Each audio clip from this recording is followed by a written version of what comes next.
Hi friends, ఈరోజు మనం బోనాల పండుగ గురించి, ఆ పండుగ వెనకాల ఉన్న రహస్యాల గురించి తెలుసుకుందాం.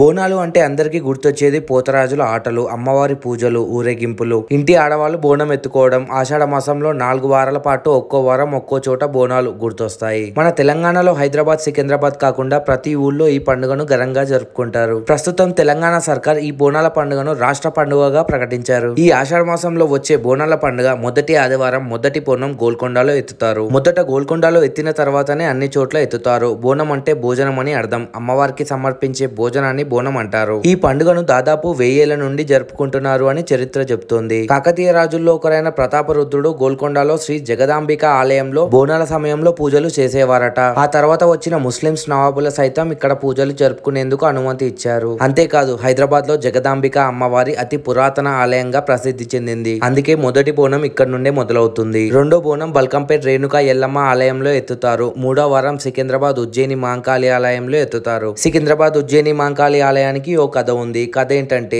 బ్రిటిష్ పాలన సమయంలో ఈ ప్రాంతానికి చెందిన సురట్టి అప్పయ్య అనే వ్యక్తి బ్రిటిష్ రాజ్యంలో చేరిన తర్వాత అతను 1813వ సంవత్సరంలో మహారాష్ట్రలోని ఉజ్జయినికి ట్రాన్స్ఫర్ అయ్యాడు. అప్పుడే భాగ్యనగరంలో ఓ ప్లేగ్ వ్యాధి సోకి కొన్ని వేల మంది మరణించారు. అది తెలుసుకున్న తను వాళ్ళ టీం తో కలిసి ఉజ్జయిని మాంకాళి అమ్మవారి ఆలయానికి వెళ్లి తమ ప్రాంత ప్రజలను రక్షించమని కోరుతాడు. అక్కడ ఆ వ్యాధి తగ్గితే ఆ ప్రాంతంలో ఉజ్జయిని మాంకాళి ఆలయం నిర్మిస్తానని మొక్కుతాడు. అయితే అప్పుడే ఆ వ్యాధి తగ్గిపోయినట్టు కథలో ఉంది. ఆ తర్వాత 1815లో తన నగరానికి తిరిగి వచ్చి అమ్మవారి విగ్రహాన్ని ప్రతిష్ఠించి ఆలయ నిర్మాణాన్ని దగ్గరుండి పూర్తి చేయించారంట. అప్పటి నుండి ఆషాఢ మాసంలో బోనాల పండుగను ఘనంగా జరుపుకుంటున్నారని తెలుస్తోంది. మన దాంట్లో జరుపుకునే ప్రతి ఒక్క పండుగకు ఓ చారిత్రక నేపథ్యం ఖచ్చితంగా ఉంటుంది. ఆ సైంటిఫిక్ రీజన్ ఏంటో కూడా తెలుసుకుందాం. ఆషాఢంలో అమ్మవారు పుట్టింటికి వస్తారు అని అందరూ నమ్ముతారు. అందుకే బోనాన్ని వండి అమ్మవారికి సమర్పించడమే ఈ పండుగ యొక్క ముఖ్య ఉద్దేశం. అందుకని తమ కూతురే ఇంటికి వచ్చింది అని భావించి అమ్మవార్లకు ప్రేమతో బోనం సమర్పిస్తారు. దీని వెనుక సైంటిఫిక్ రీజన్ ఏంటి అంటారా?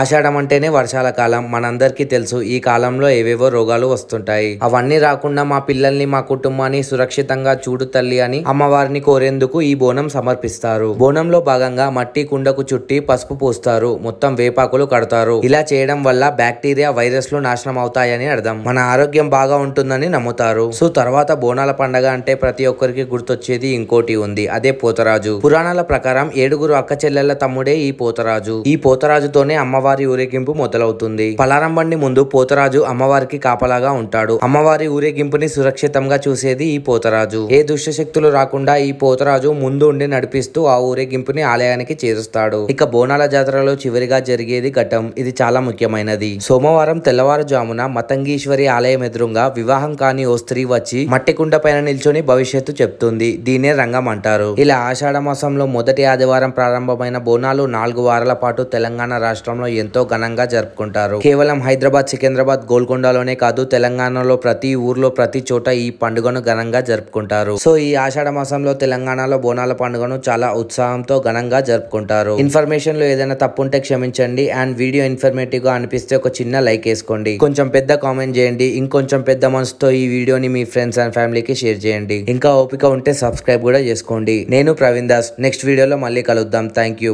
బాయ్ అండ్ హ్యాపీ బోనాలు అందరికీ.